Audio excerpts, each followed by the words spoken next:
شب معراج میں صحابہ کرام علیہم رضوان کی 3 آراء پائی جاتی ہیں دیدار خداوندی عز و جل کے حوالے سے۔ پہلی رائے یہ ہے جو صحیح بخاری اور صحیح مسلم میں سیدنا عبداللہ ابن مسعود رضی اللہ تعالیٰ عنہ سے جب پوچھا گیا کہ یہ جو سورۃ النجم کی آیت نمبر 9 ہے، فَكَانَ قَابَ قَوْسَيْنِ أَوْ أَدْنَىٰ، وہ دونوں اتنے قریب ہوئے کہ 2 کمانوں کے درمیانی فاصلہ بلکہ اس سے بھی کم۔ اور پھر اگلی آیت سورۃ النجم کی آیت نمبر 11، مَا كَذَبَ الْفُؤَادُ وَمَا رَأَىٰ، دل نے جو کچھ دیکھا اس کو جھٹلایا نہیں ہے۔ اور پھر سورۃ النجم کی ہی 18 نمبر آیت، لَقَدْ رَأَىٰ مِنْ آيَاتِ رَبِّهِ الْكُبْرَىٰ۔ ان 3 آیات کے بارے میں عبداللہ ابن مسعود سے جب پوچھا گیا تو بخاری مسلم کے الفاظ ہیں، انہوں نے کہا کہ یہاں تینوں جگہ پر مراد سیدنا جبرائیل علیہ السلام ہے، جن کو نبی علیہ السلام نے اپنی اصلی حالت میں دیکھا۔ ان کے 600 پر تھے اور سبز رنگ کا لباس انہوں نے پہنا ہوا تھا اور وہ افق پہ چھائے ہوئے تھے۔ دوسری رائے ہے جو صحیح بخاری میں انس ابن مالک کی ہے، انٹرنیشنل نمبر کے مطابق 7517، وہ فکان قاب قوسین او ادنا سے مراد اللہ اور اس کے نبی علیہ السلام کا قرب کہتے ہیں۔ لیکن اس حدیث میں ایک راوی ہیں شریک بن عبداللہ القاضی، ثقہ راوی ہیں، لیکن امام مسلم صحیح مسلم میں انٹرنیشنل نمبر کے مطابق 414 نمبر حدیث میں لکھتے ہیں کہ شریک بن عبداللہ جو ہے نا، یہ معراج کی حدیثیں بیان کرتے ہوئے الفاظ کو کم زیادہ کرتا ہے۔ ابن حجر اسقلانی بھی کہتے ہیں کہ یہ شریک بن عبداللہ القاضی جو ہے، یہ جو روایت بیان کرتا ہے نا، یہ اس معراج کا ذکر ہے جو خواب میں ہوئی تھی۔ خواب میں بھی علادہ سے معراج ہوئی ہے، ایک فزیکل معراج ہے جس کو ہم ڈسکس کر رہے ہیں۔ اور بعض کہتے ہیں کہ یہ اس کو وہم لگا ہے جو بخاری میں الفاظ ہیں انس بن مالک کے۔ یہ تمام طرح کی چیزیں یعنی ملتی ہیں۔ بہرحال یہ انس بن مالک کا اگر موقف ہے، لیکن اس میں بھی دیکھنے کا ذکر نہیں ہے، صرف قرب کا ذکر ہے سدرۃ المنتہا کے موقع پر۔ تو کوئی حرج نہیں ہے کہ کوئی قرب کی بات کرتا ہے، دیکھنے کا پھر بھی یہاں پہ ذکر کوئی نہیں ہے۔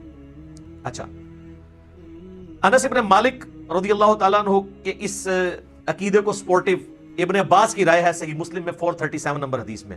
انہی 3 آیات سورۃ النجم آیت نمبر 9، 11 اور 18 کے بارے میں جب ان سے پوچھا گیا تو انہوں نے کہا کہ رآہ بفؤادہ مرتین، نبی علیہ السلام نے دل کی آنکھوں سے اپنے رب کو 2 دفعہ دیکھا، یعنی ان آنکھوں سے نہیں دیکھا۔ اور ابن عباس وہی ہیں جن کے بارے میں صحیح بخاری میں ہم پہلے سن چکے، وہ کہتے ہیں کہ واقعہ معراج جو ہے یہ آنکھوں کا ایکسپیرینس ہے، لہذا وہ آنکھوں کا ایکسپیرینس ماننے کے باوجود دل سے دیدار کی بات کر رہے ہیں، تو دل سے دیدار خواب کی حالت میں ہے، یہ اس کی بات کر رہے ہیں۔ واقعہ معراج والی میں بھی اگر کریں گے تو دل سے دیکھنے سے مراد کیا ہے، پھر وہ اس کو سپورٹیو اگلی حدیثیں آئیں گی سیدنا ابو ذر غفاری والی۔ لیکن یہاں پہ میں ایک حدیث بتاؤں، جامعہ ترمذی میں بھی مشکات میں بھی ہے کہ ابن عباس نے کہا لقد را محمد ربہ، بے شک محمد نے اپنے رب کو دیکھا۔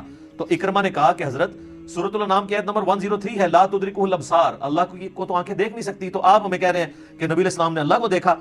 تو فرمایا کہ یہ اس وقت ہے جب اللہ تعالیٰ اپنے نور کے ساتھ تجلی فرمائے، یہاں دیکھنے سے مراد دل سے دیکھنا ہے، تو وہ تو دل سے دیکھنا خواب میں دیکھنا جو ترمذی سے بیان کر دیا۔ تو ابن عباس بھی یہ مانتے ہیں کہ اللہ تعالیٰ کی جو نورانی تجلی، جو اللہ تعالیٰ کی ذات ہے، اس کو نبی علیہ السلام نے نہیں دیکھا۔ بعض لوگ ان حدیثوں سے سہارا لیتے ہیں، لیکن اس کی ایکسپلینیشن اسی میں موجود ہے۔ پھر صحیح مسلم میں ایک حدیث ہے 443، ابو ذر غفاری کہتے ہیں کہ میں نے رسول اللہ سے پوچھا کہ نبی علیہ السلام یہ بتائیے کہ کیا آپ نے معراج میں اپنے رب کو دیکھا تھا؟ تو سر اب آپ لوگ بھی مان جائیں۔ رسول اللہ نے فرمایا کہ میں رب کو کیسے دیکھ سکتا ہوں، وہ تو نور ہے۔ کلیئر ہو گیا؟ اچھا، اس سے اگلی حدیث ہے صحیح مسلم میں 444۔ ایک تابعی کہتے ہیں ابو ذر غفاری سے، کاش میں رسول اللہ کے زمانے میں ہوتا نا تو حضور سے ایک سوال ضرور کرتا۔ تو ابو ذر غفاری نے کہا کون سا سوال؟ اس نے کہا میں نے حضور سے پوچھنا تھا کہ یا رسول اللہ آپ نے شب معراج اللہ کو دیکھا ہے کہ نہیں؟ اس سے کم از کم یہ تو کلیئر ہوا کہ صحابہ کے زمانے میں بھی یہ بحثیں چلتی تھی، لہٰذا یہ آج کل جو ان باتوں میں کتاب و سنت بیان کرتے ہیں تو اس کو یہ صوفی ٹائپ لوگ کہتے ہیں، یہ لوگ جو ہیں یہ وہابی ہیں، یہ گستاخ ہیں، یہ حضور کی کمزوریاں تلاش کرتے ہیں، ان کے لیے بہت بڑی پھکی ہے کہ یہ سارے پھر اس زمانے میں موجود تھے۔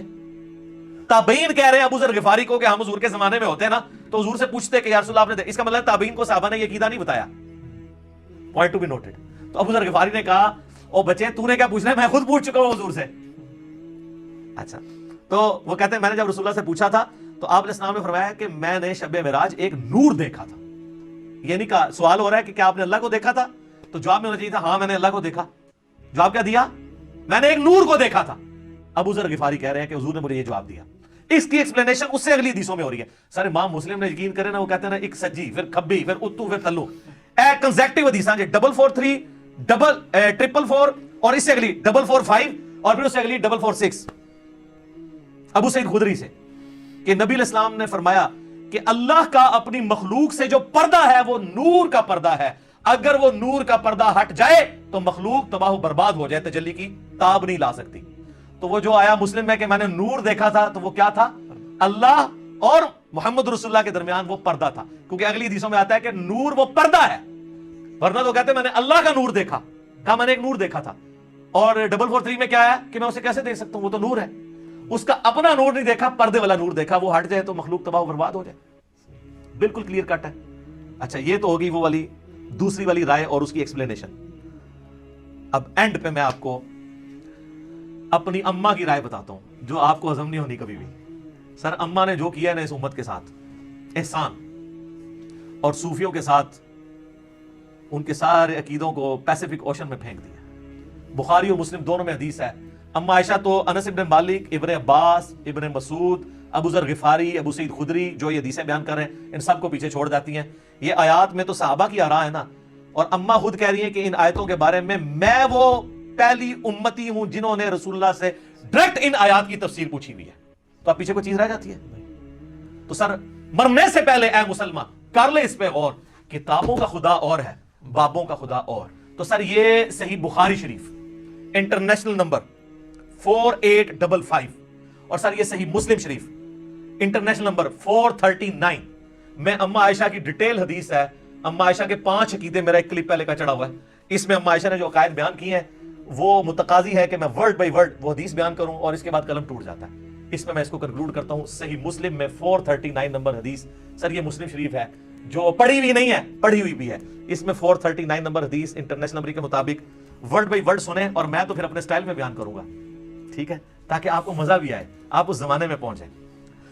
مسروق تابعی کہتے ہیں کہ میں تکیہ لگائے ہوئے سیدہ عائشہ کے پاس حجرے میں پردے میں بیٹھا ہوا تھا۔ اما عائشہ کی عادت تھی کہ وہ اندر ہوتی تھی تو باہر ایک مجلس لگی ہوئی ہوتی تھی، لوگ آگے سوال آپ سے کرتے تھے، ظاہر امت کی استاد ہے۔ تو ایک دن، اچھا اما عائشہ کا بڑا پیار تھا اس مسروق تابعی کے ساتھ، اور یہ بھی اتنا لاڈلا تھا اس نے اپنی بیٹی کا نام بھی عائشہ رکھا ہوا تھا۔ یہ بڑا مشہور تابعی ہے، بخاری مسلم میں درجنوں حدیث ہے۔ تو کہتے ہیں کہ ایک دن میں تکیہ لگائے بیٹھا تھا تو اما نے اندر سے آواز دی اور کہا اے ابو عائشہ، یہ پیار سے بلایا، کنیت، یہ یعنی عرب میں جب کسی کو پیار سے بلانا ہوتا تھا اس کا نام نہیں لیا جاتا تھا، کنیت کے ساتھ بلایا، اے ابو عائشہ، جو بھی 3 باتوں میں سے کسی ایک کا بھی قائل ہوا اس نے اللہ پہ بہت بڑا جھوٹ باندھا۔ اب سر نبی کی بیوی، امت کی ماں، ایک اپنے اسٹوڈنٹ کو دین سکھا رہی ہیں، پوچھنے پہ نہیں خود سے بتا رہی ہے کہ میرے پاس بنیادی عقائد ہے تم لے لو۔ اب وہ مسروق تابعی کہتے ہیں میں تکیہ لگا کے بیٹھا ہوا تھا تو میں سیدھا ہو گیا کہ کون سی 3 باتیں ہیں جو اللہ کے اوپر کوئی باندھ دے تو وہ جھوٹا ہے، کہیں میرے اندر نہ پائی جاتی۔ آپ پہ تو فرق نہیں پڑتا، آپ کے آگے سے قرآن گزر جائے، بخاری گزر جائے، مسلم گزر جائے، کیوں؟ وہ آپ بابوں کے دین کے اوپر ہے۔ تو اس لیے ہم آپ سے ریکویسٹ کرتے ہیں کہ مرنے سے پہلے اے مسلمان کر لے اس پہ غور، کتابوں کا خدا اور ہے، بابوں کا خدا اور جب تو غور کرے گا تیرے اندر سے آواز اٹھے گی، کیا کہ نہ میں بابی، نہ میں بابی، میں ہوں مسلم علمی کتابی۔ تو میں نے کہا کہ وہ 3 باتیں کون سی ہیں؟ انہوں نے کہا پہلی بات، جو کوئی یہ عقیدہ رکھتا ہے کہ محمد صلی اللہ علیہ وآلہ وسلم نے اپنے رب کو دیکھا تو اس نے اللہ پر بہت بڑا جھوٹ باندھا۔ لو جی سارے صوفی وڈے کے جے صوفی تے کہندے نسی ویکھیا ہے، بتایا نہیں بازید بستامی نے دعویٰ کیا ہے۔ ہوئے ہوئے ہوئے، مسروق کہتے ہیں میں تکیہ لگائے بیٹھا تھا، جیسے ہی میں نے یہ بات سنی میں اٹھ کے بیٹھ گیا۔ میں نے کہا اے اماں جان ذرا مجھے بھی کچھ عرض کرنے دے، اور اپنی بات میں جلدی نہ کریں، یعنی میں بھی کوئی اپنے دلائل سامنے رکھنا وا، تسی پہلے ہی چھکا مارے ہیں، کیونکہ وہ ان کا خود بھی یہ ہو سکتا ہے عقیدہ ہو۔ کیا اللہ نے قرآن میں نہیں فرمایا وَلَقَدْ رَآهُ بِالْأُفُقِ الْمُبِينِ؟ وہی آیات سورۃ النجم آیت نمبر 9، 11 اور 18 تینوں مسروق نے پڑھی۔ وَلَقَدْ رَآهُ نَزْلَةً أُخْرَى، یہ تو واضح قرآن میں آیا کہ دیکھا اس نے اس کو، اب قرآن میں یہ تو نہیں ہے کس نے کس کو۔ تو سیدہ عائشہ نے کہا اس امت میں سب سے پہلے میں نے ان آیتوں کو رسول اللہ سے پوچھا تھا۔ تو اب رسول اللہ سے پوچھنے کے بعد بھی اگر کسی نے نہیں یقین کرنا اور بابوں کے دین پہ چلنا اور کتابوں کے دین پہ نہیں چلنا، صحیح مسلم 439 نمبر حدیث پہ نہیں چلنا، اور صحیح بخاری انٹرنیشنل نمبر کے مطابق 4855 حدیث میں، مسلم میں چونکہ ڈیٹیل ہے میں وہ بیان کر رہا ہوں۔ اچھا جی سن لیں، آپ جو رسول اللہ کو مانتا ہے اس کے لیے بیان کر رہا ہوں، جو بابوں کو مانتا ہے اس کے لیے تو میں کچھ نہیں کر سکتا۔ تو آپ علیہ السلام نے فرمایا کہ ان آیات میں مراد جبرائیل علیہ السلام ہے، یعنی میں نے جبرائیل علیہ السلام کو دیکھا، میں نے ان کو ان کی اصلی صورت پر دیکھا، اور 2 بار ایسا ہوا۔ ان آیات میں اسی کا ذکر ہے کہ ان کو وہ اس وقت وہ اتر رہے تھے آسمان سے اور ان کے تن و توش کی بڑائی نے آسمان سے زمین تک روک رکھا تھا، افق پہ پھیلے ہوئے تھے، وہی جو عبداللہ ابن مسعود نے کہا۔ اب یہ سیدہ عائشہ نے جو حدیث بیان کی ہے نا کہ نبی علیہ السلام سے خود ہی پوچھ لیا تو ان کا جبرائیل ہے، تو اما عائشہ اب مزید علمی دلائل سامنے رکھ رہی ہیں اسی عقیدے پہ۔ سورۃ الانعام کی آیت نمبر 103 پڑھی، لا تدرکہ الابصار وہو یدرک الابصار، جو ہم پہلے ڈسکس کر چکے ہیں۔ نگاہیں اس کا احاطہ نہیں کر سکتی، وہ نگاہوں کا احاطہ کر لیتا ہے۔ اور کہا مسروق تو نے یہ آیت نہیں قرآن کی پڑھی ہوئی؟ اور کیا تو نے یہ نہیں سنا کہ اللہ فرماتا ہے وما کان لبشر ان یکلمہ اللہ الا وحیا او من وراء حجاب او یرسل رسولا، سورہ شورى کی آیات، کہ کسی انسان کی تو یہ اہلیت ہی نہیں ہے کہ اللہ تعالیٰ اس سے کلام کرے سوائے اس کے کہ اس پہ وحی کر دے، یعنی چپکے سے اس کے دل میں بات ڈال دے، یا حجاب میں گفتگو کرے جس طرح کہ سدرۃ المنتہا پہ ہوئی، یا اس کی طرف کوئی رسول بھیجے یعنی جبرائیل علیہ السلام کو پیغمبر۔ تو حضرت عائشہ نے اپنی دلیل میں رسول اللہ کی بات بھی کی اور قرآن کی آیات بھی کوٹ کی، اور اماں تو سیدھی آیتیں ہی کوٹ کرتی تھی، ٹھیک ہے، حدیث بھی کوٹ کی ہے نا، کہ اماں منکرین حدیث میں سے تھی، نہیں، پہلے انہوں نے حدیث کوٹ کی ہے، بعد میں قرآن کی آیات کوٹ کی ہے۔ مسروق دوسری بات یہ ہے کہ جو کوئی خیال کرے کہ رسول اللہ صلی اللہ علیہ وآلہ وسلم نے اللہ کی کتاب میں سے کچھ حصہ چھپا لیا تھا تو اس نے بڑا جھوٹ باندھا۔ اب ایسی سلسلہ خاص گلا خاص نو، میرا پچھلے دن کلپ ریکارڈ ہو گیا حضرت ویسے کرنی والا اور علم لدنی والا، حضرت خضر علیہ السلام والا، دیکھ لو، میں ساری کہانیاں دکھو لی، تخت بلقیس والا بھی دیکھ لیں، سب کچھ ٹھپے گئے نا۔ تو اما عائشہ کہتی ہیں جس نے کہا نا رسول اللہ نے کچھ چھپا لیا تھا، یہ بھی کہتے ہیں خاص باتیں خاص لوگوں کو بتائی تھی، اس نے بھی اللہ پر جھوٹ باندھا۔ کیا تم نے قرآن میں اللہ کا فرمان نہیں سنا، یا ایھا الرسول بلغ ما انزل الیک من ربک وان لم تفعل فما بلغت رسالتہ، اے رسول اللہ جو آپ کی طرف نازل ہوا ہے اللہ کی طرف سے وہ اپنی امتیوں تک پہنچا دیں، اور اگر آپ نے نہ پہنچایا اس کو تو آپ نے رسالت کا حق نہیں ادا کیا۔ تو رسول اللہ نے سارا دین سب کو ٹرانسفر کیا۔ علم لدنی پہ میرا حضرت خضر علیہ السلام والا کلپ دیکھ لیں، میں نے پوری ان کی کہانیاں کھول کھول کے بیان کی ہیں بخاری مسلم سے، وہاں بھی آیت کوٹ کی تھی۔ اچھا، اور پھر کا مسروق تیسرا عقیدہ یہ ہے کہ جو کوئی کہے کہ رسول اللہ یہ جان لیتے تھے کہ کل کیا ہونے والا ہے، یعنی آئندہ کا حال، علم غیب، تو اس نے بھی اللہ پر جھوٹ باندھا، کیونکہ اللہ تعالیٰ قرآن میں فرماتا ہے قُلْ لَا يَعْلَمُ مَنْ فِي السَّمَاوَاتِ وَالْأَرْضِ الْغَيْبِ إِلَّا اللَّهُ، اے نبی فرما دو آسمانوں اور زمین میں غیب کو کوئی نہیں جانتا سوائے اس کے۔ ہاں اس کے بتانے سے اگر کوئی غیبی خبر دے وہ الگ معاملہ ہے، لیکن مطلقاً علم الغیب اس کے ساتھ خاص ہے، عالم الغیب وہ ہے۔ اماں نے جناب تینوں عقیدے کلیئر کرتے اور یہ بھی کہا کہ رسول اللہ صلی اللہ علیہ وسلم سے میں نے خود تصدیق کی ہے، اور پھر قرآن کی آیات بھی کوٹ کی۔